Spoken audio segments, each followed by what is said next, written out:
Hey guys! It's been 150 waves of this pandemic since we've checked out a video from this band, Lacrimas Profundere, so we're here to check out A Cloak Woven of Stars. What a beautiful name for what I expect to be a beautiful song. Isn't it? Yeah, I mean, it sounds like the fancy version of like a magician's cape.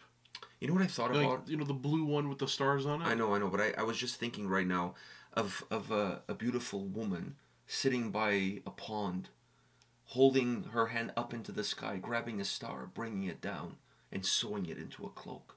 How beautiful is that imagery? Can you picture that? I can picture that. It's absolutely beautiful. I mean, it's impossible, but it's beautiful. It is, because stars are also not like the... Yeah, they're like millions of miles away from Earth. We're seeing their reflection years and, well, centuries and decades. I don't know, whatever.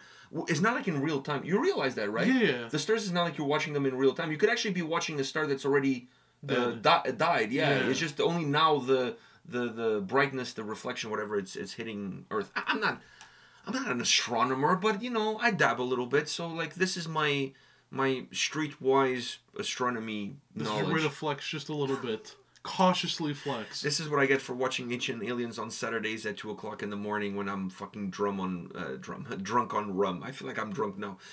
Anyhow, Lacrimas Profundere. Are you ready for this? Yeah. Let's fucking check it out.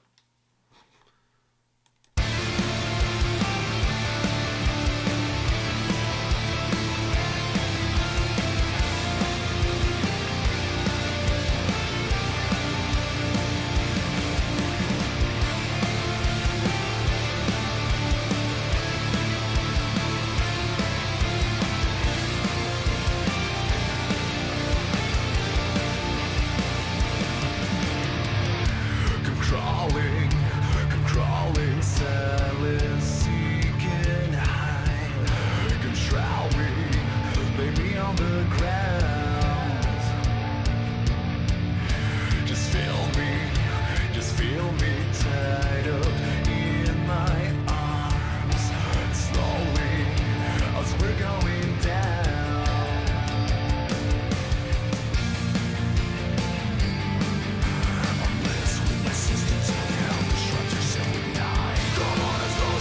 Show you the pride. Show them into you and the flickering tides.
Wow, man, this is exactly what I needed. I want to hear your thoughts on this, because I hope you're gonna go where I hope you're gonna go with this. So, where are you hoping I'm gonna go? Usually when you say that, I gotta go on my toes now. dude, like since we went to see Behemoth and Arch Enemy, you've been on this huge Unto Others kick. Yeah. Like you're listening Unto Others like they're going out of style. Yeah. This is like a heavier version of Unto Others. This song, I got huge vibes from that. No. No. No. I thought he would be like all over this because. No, I like it. Don't get me wrong. Oh, but I thought you'd be but like. No, what? You don't feel like there's some similarities? No, Unto Others is more gothic rock. Like. I know. I just said this is a little bit heavier, but still, there's a little bit of a goth No, influence. because even the chorus is not like it, and his voice is not like it either. Even I'm not saying one is a copy of the other. okay, I'm just but saying therefore the similarities are running thin, my friend. Okay, they're running very thin. No, I don't see the similarity, dude. One is fried, the other one is a onion ring. They're still fried.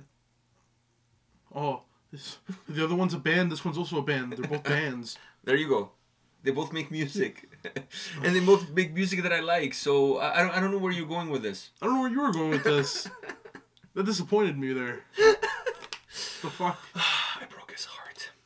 All right, so give me your piece then. No, the song is really good.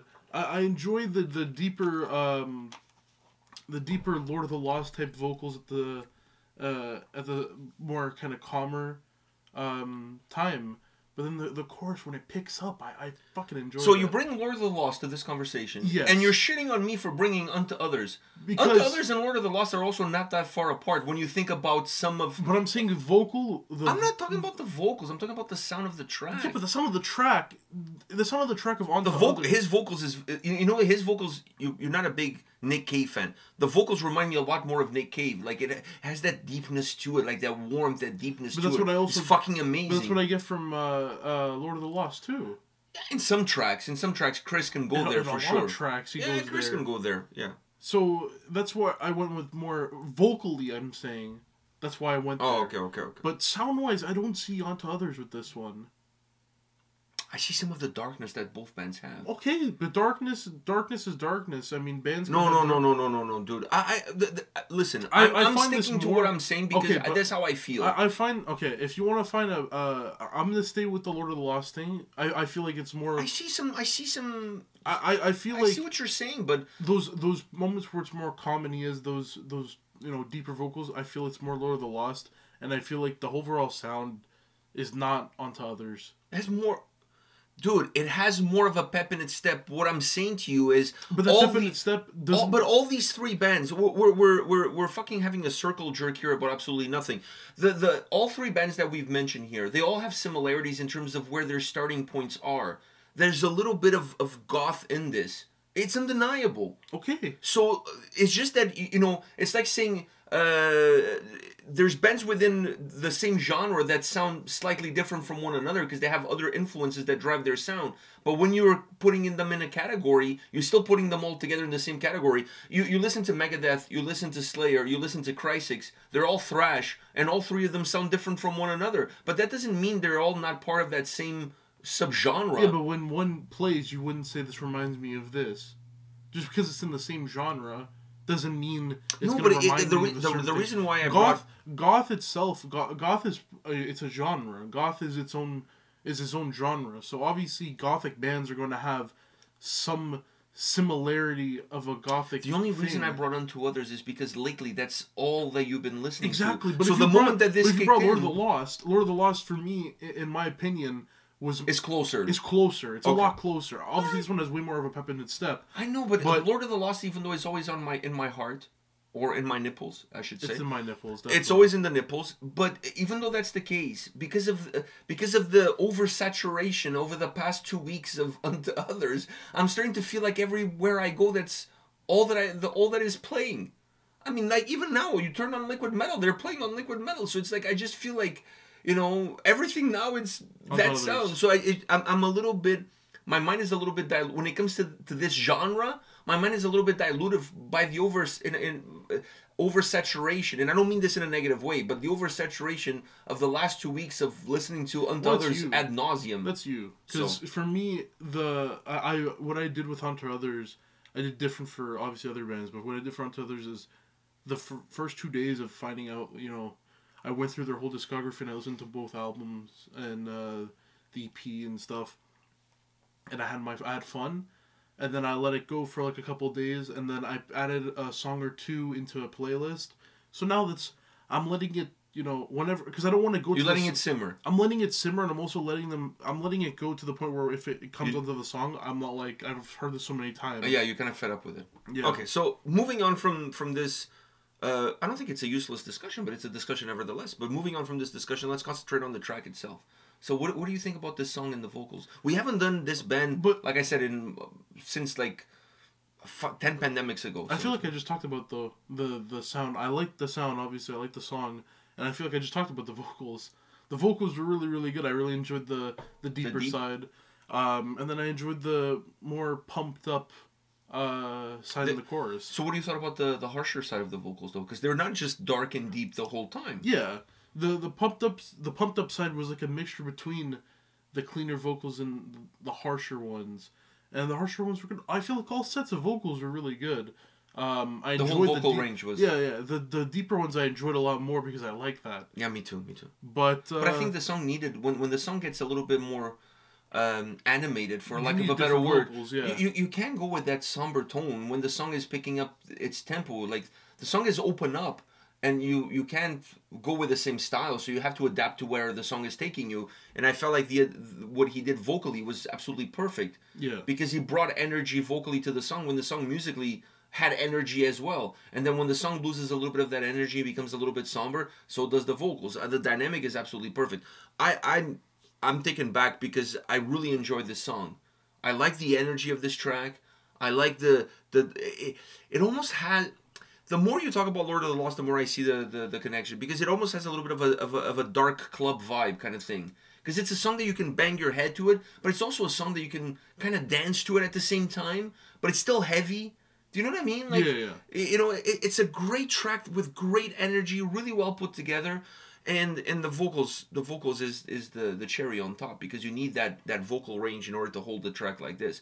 Once again, Nick Cave, man. If you ever listen to Nick Cave, you know what I'm talking about. Those deep, dark vocals. And I'm not saying it's an exact translation to Nick Cave, but it reminded me of Nick Cave, because when I think of a deep lower voice, I always think of Nick Cave. The guy has an outstanding voice. His voice should be in the Smithsonian. I don't think that's possible, but whatever. Okay, phenomenal. But this was great. I fucking loved it. Yeah. I fucking loved it. I was expecting maybe a little bit more subdued, a little bit something calmer, but fuck yeah, I'm down with it. I'm done with the Electric Boogaloo. Isn't that a song by somebody? I have no idea. I think Electric Boogaloo is a song by somebody. Anyhow, this was great. Thank you for watching. You enjoyed it? Yeah. It's going to go on the playlist, maybe? It's going to go in the playlist. Definitely. All right, perfect. It's going to go on my playlist, too. All right, guys, thank you for watching this video. Thank you for staying with us, even when we go through these rants and these, like, fucking journeys. It is what it is. I mean, Yeah. you know it by now. You know how we roll. We'll see you guys at the next video. See ya.